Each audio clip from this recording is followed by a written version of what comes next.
Hey, I have a client who listeners. Did you know I have a growing library of NCB-approved 1-hour online self-paced continuing education courses that you can do anytime, anywhere? Well, now you know. Current classes include What's Next? COVID-19 updates for massage therapists and a massage therapist's introduction to pharmacology part 1 and brand new, a massage therapist's introduction to pharmacology part 2.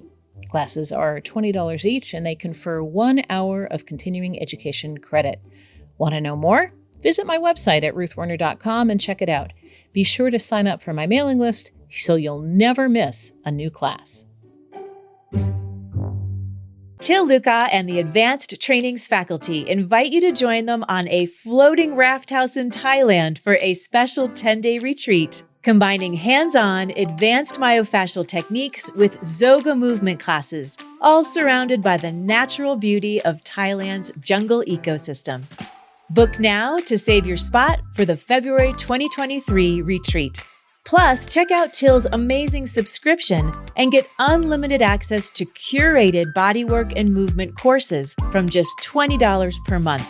Learn more about all of these opportunities at advanced-trainings.com.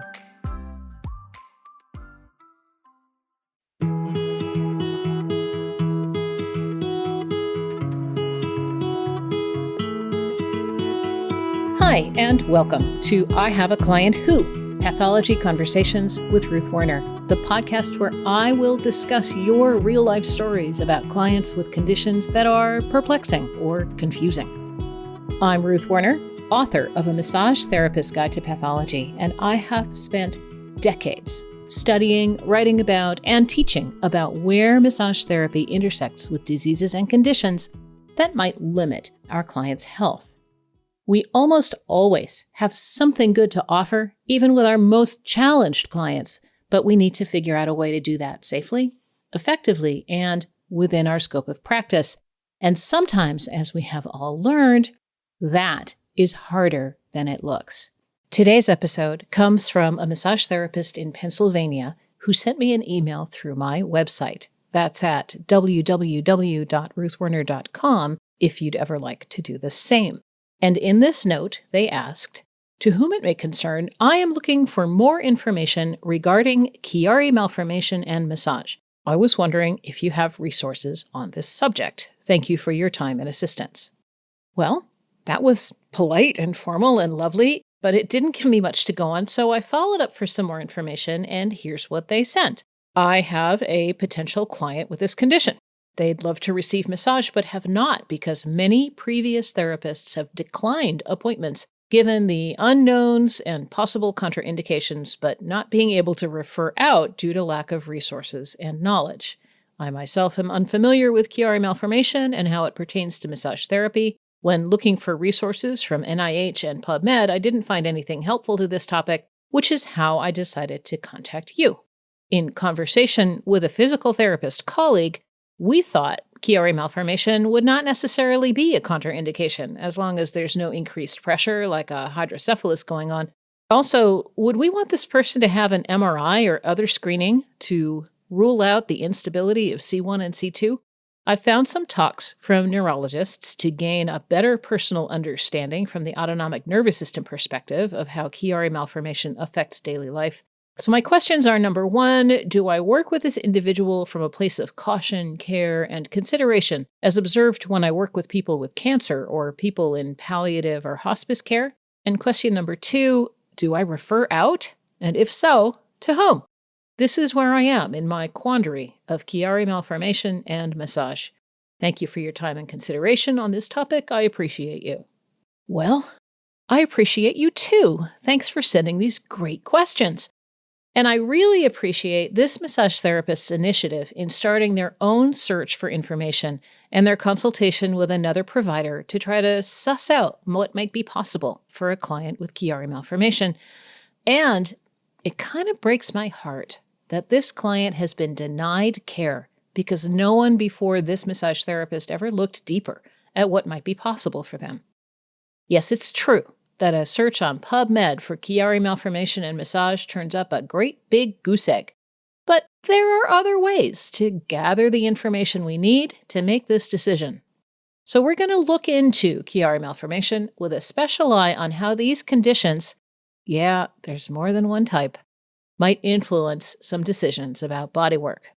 Chiari malformation is a group of problems with the spatial relationship between the cerebellum, the brainstem, and the foramen magnum.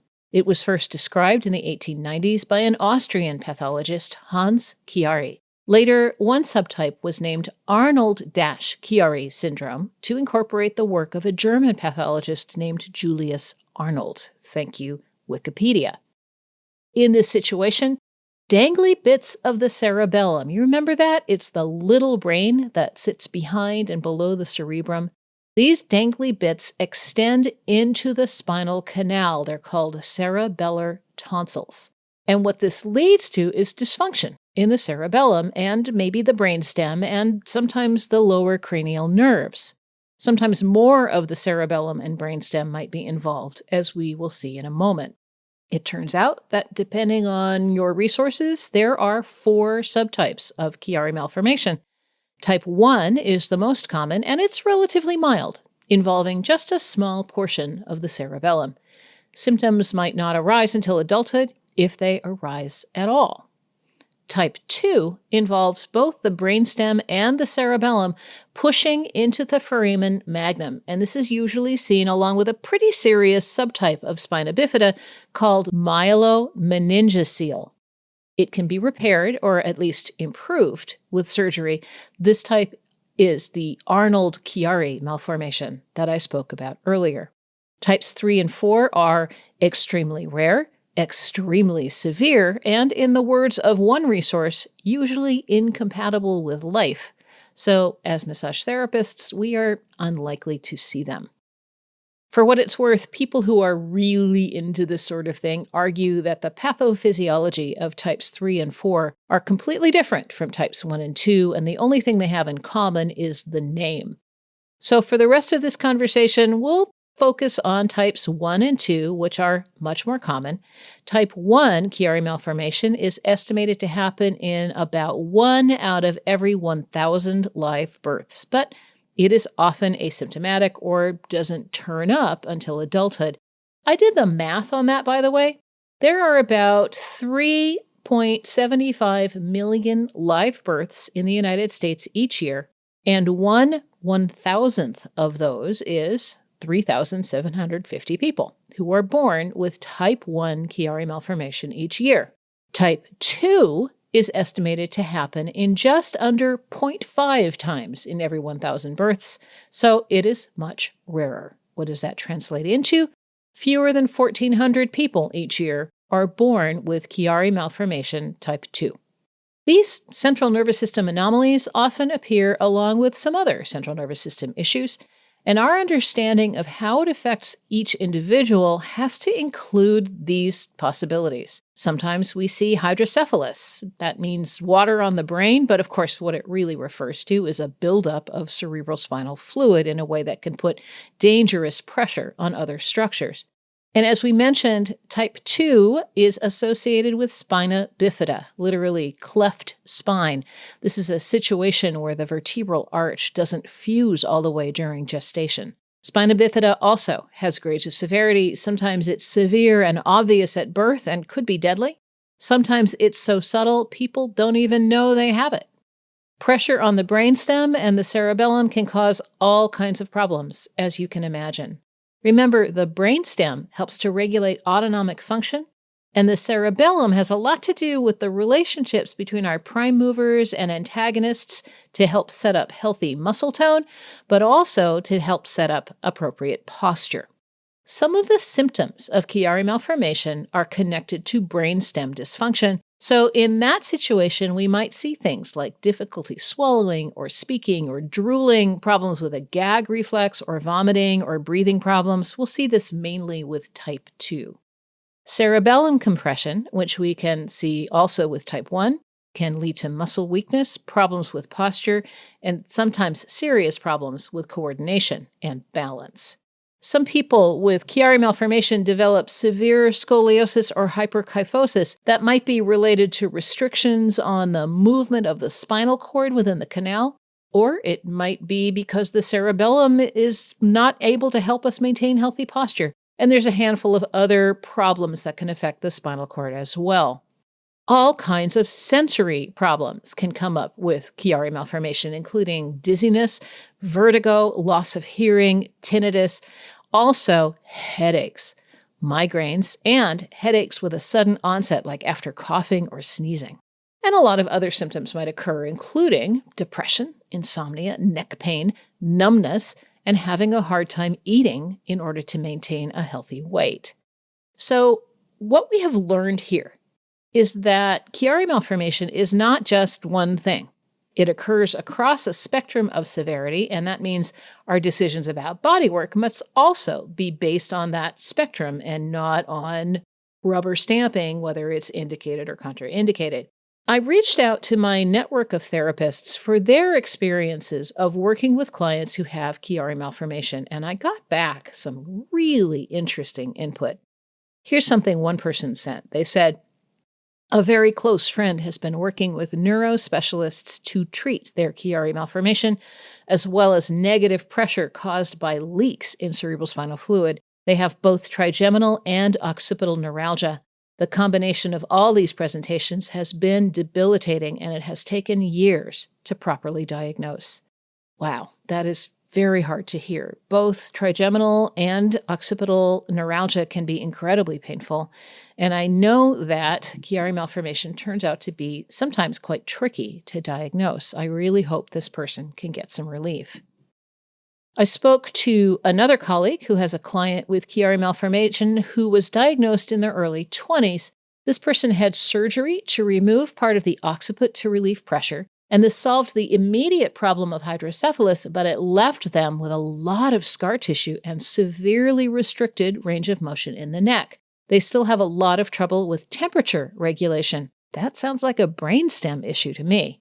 And they get all over fibromyalgia like body aches and pains and hypersensitivity, especially with low-pressure weather systems. This person does yoga, they exercise, they follow a low-inflammatory diet, and they have to monitor their energy output very carefully, but they're under no medical restrictions for exercise, and they love, love, love massage.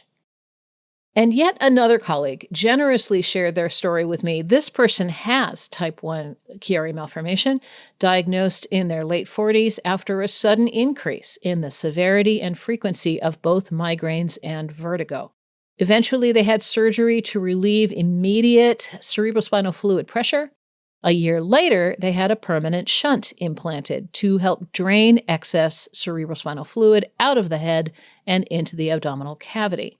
The surgery, they said, was life-changing. This person has not had an attack of vertigo since that time, and their migraines are now extremely rare. Unlike our other client, this patient had no problems with scar tissue or loss of mobility in their neck, although they are very sensitive about what kinds of touch they are willing to accept in that area.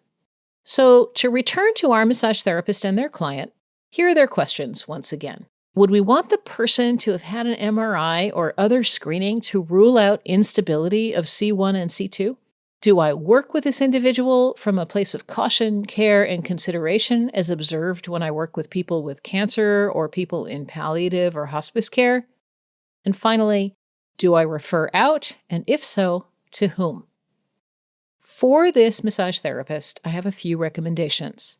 First, find out what kind of Chiari malformation this person has, how severe it is, and what they have done and are doing to treat it, because that could range from anywhere from an occasional ibuprofen for headaches to brain surgery with a permanent shunt. As I recommend for almost every condition, we need to get a clear idea of this person's activities of daily living, what kinds of activities they can do, or what do they struggle with that they'd like to do that maybe massage might be able to help with. Then you have enough information to design a session that fits within their parameters for safety. I love that our contributor is thinking about hydrocephalus. Yes, it's important to make sure that that's not an emergent situation. Getting information about the stability of C1 and C2 is a good idea, but it doesn't necessarily contraindicate massage if they have some trouble there. It just means we have to be careful around their neck and with positioning. Depending on the vitality and resilience of this client, it probably isn't necessary to do just the most delicate massage, especially anywhere other than the neck. As with any client, we can meet them where they are, in their pain levels, their activity levels, and above all, in their goals for massage. In terms of referring out, I would be surprised if this client doesn't already have a whole cadre of healthcare professionals that they're working with. It would be appropriate, with their permission, to communicate with the rest of their healthcare team to share information and goals so that whatever massage this client receives can be integrated with the rest of their care.